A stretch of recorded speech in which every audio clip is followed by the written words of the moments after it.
बिस्मिल्लाहिर्रहमानिर्रहीम। अस्सलाम वालेकुम क्लास। चैप्टर नंबर 1 हम पढ़े हैं फंडामेंटल्स ऑफ केमिस्ट्री, जिसमें आज का हमारा टॉपिक होगा बेसिक डेफिनेशंस। हमने ब्रांचेस सारी पढ़ ली हैं केमिस्ट्री की। अब से ऑनवर्ड हम डेफिनेशंस देखा करेंगे केमिस्ट्री की। तो लेक्चर नंबर 1 में क्लास मैंने आपको बताया था केमिस्ट्री क्या है। सबसे पहले लेक्चर में यही बात हुई थी कि chemistry basically study of matter को कहते हैं। तो आज हम देखेंगे कि अब ये मैटर क्या होता है। Matter is anything that has mass and occupy space. तो हर वो चीज़ जो कोई ना कोई मैस रखती है और कोई ना कोई वॉल्यूम घेरती है, वो आपके पास मैटर है।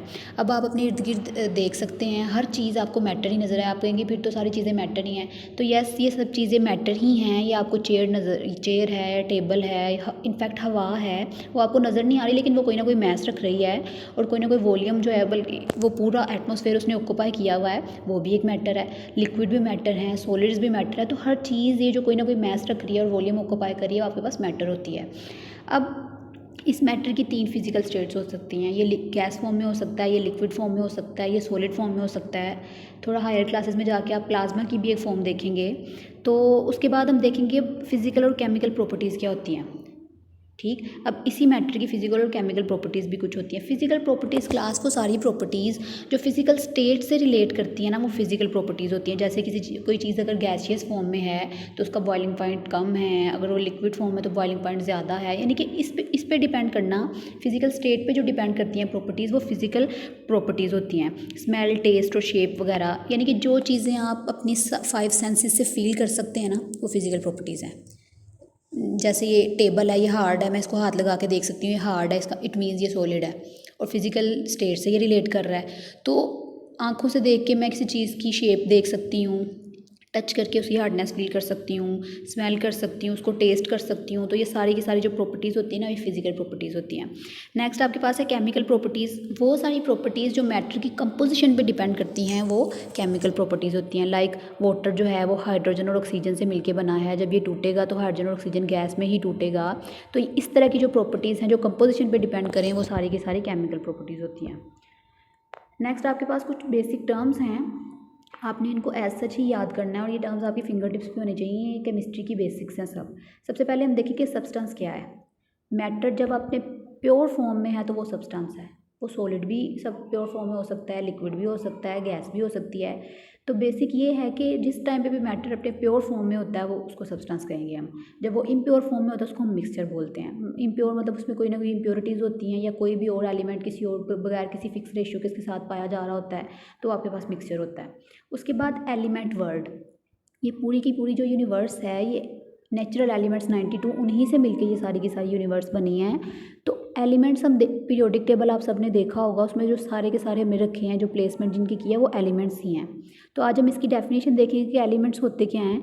तो हर वो चीज़ जिसमें सेम एटॉमिक नंबर रखने वाले एटम्स पाए जाते हैं और उसको मज़ीद डिकम्पोज नहीं किया जा सकता, वो एलिमेंट है। इसकी मिसाल में हम आयरन ले लेते हैं। आयरन लोहे को बोलते हैं हम। तो आयरन में अगर एक आयरन का पीस है मेरे पास, उसके अंदर सारे के सारे आयरन के ही एटम्स हैं। ऐसा नहीं है कि कोई ऑक्सीजन के एटम है, कोई सोडियम के एटम है, सिर्फ उसके अंदर आयरन के एटम्स हैं। और उसको वो एटम्स के सारे एटम्स के एटॉमिक नंबर भी सेम है और उसको मज़ीद डिकम्पोज नहीं किया जा सकता। ये आपके पास एलिमेंट होता है। तो नेक्स्ट आपको एलिमेंट्स भी जो हमारी नेचर में बहुत ज़्यादा पाए जा रहे हैं, वो एलिमेंट्स भी मैं आपको दिखाती हूँ नेक्स्ट। उसके बाद आपके पास है सिंबल। अब एलिमेंट्स को लिखने के लिए जो एब्रीविएशंस हम यूज़ करते हैं ना, कोई एक वर्ड यूज़ कर लेते हैं, जैसे ऑक्सीजन के लिए O है, नाइट्रोजन के लिए N है। पूरा वर्ड नहीं यूज़ करते, उसका पहला वर्ड, या कोई अगर वो किसी और लैंग्वेज का वर्ड है, जैसे आयरन का I नहीं है बल्कि Fe है, फेरस से। ठीक, तो अगर वो किसी और लैंग्वेज का, उसका नेम जो है लैटिन या ग्रीक वर्ड से है, तो उसका पहला लेटर, ये सब जो एब्रीविएशंस हम यूज़ करते हैं ना, इनको हम सिम्बल्स कहते हैं। उसके बाद है valency, combining capacity of an element with other elements. तो इस नेचर में ये एलिमेंट्स अकेले नहीं पाए जा रहे, बल्कि बहुत से एलिमेंट्स से मिलके ये, जैसे हमारी ज़मीन है, इसमें बहुत सारे सॉल्ट्स पाए जाते हैं, मिनरल्स पाए जाते हैं, बहुत सी डिफरेंट चीज़ें। तो ये बनते कैसे हैं? ये एलिमेंट्स के आपस में मिलने से बनते हैं। तो एलिमेंट्स के आपस में जो मिलने की कैपेसिटी है, वो किस पे डिपेंड करती है? वो उनकी वैलेंसी पे डिपेंड करती है। तो उनकी जो कंबाइनिंग कैपेसिटी है वो उनकी वैलेंसी होती है। उसके बाद है कंपाउंड। जब एलिमेंट्स आपस में किसी फिक्स रेशो के साथ मिलते हैं तो वो मिलके कंपाउंड्स बना देते हैं।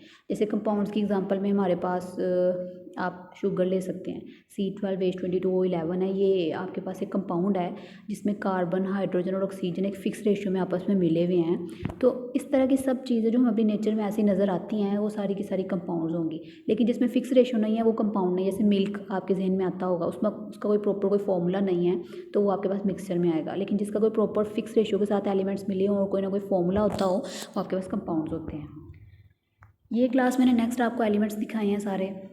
ये हमारी नेचर में कोई लिक्विड सिर्फ दो हैं, मरकरी और ब्रोमीन। आप देख सकते हैं मरकरी ये जो थर्मोमीटर में हमारे पास पाई जाती है ये मरकरी होती है, वो भी लिक्विड फॉर्म में पाई जाती है। ब्रोमीन वाटर रेड से कलर का आपको दिखाया दूसरी रो में, ये आपके पास ब्रोमीन वाटर और मरकरी ये दोनों लिक्विड फॉर्म में पाए जाते हैं। बाकी पूरे पीरियोडिक टेबल में या तो गैसेज हैं, मेजोरिटी जो है वो सारे के सारे सॉलिड्स पाए जाते हैं। ये जो मेटल्स आप सबको नज़र आ रही हैं इन सब का हमारी नेचर में डिफरेंट रोल है। इन अकेलों का नहीं बल्कि ये दूसरे एलिमेंट्स के साथ फिर मिलते हैं, कंपाउंड्स बनाते हैं तो उनका भी एक प्रॉपर रोल होता है। जैसे चीनी के अंदर हम देख सकते हैं कार्बन भी है, हाइड्रोजन भी है, ऑक्सीजन भी है। तो एलिमेंट्स मिले, इन्होंने मिलकर कंपाउंड बनाए, उनसे भी हम डेली लाइफ में हमारे वो भी पाए जाते हैं, उनसे भी हमारी नेचर की बहुत सी चीज़ें बनी हुई हैं। ठीक है क्लास, तो ये आपकी कुछ बेसिक टर्म्स थी, आपने इनको अच्छे तरीके से कर लेना है, ये आपको आनी चाहिए अब सारी। Thank you so much.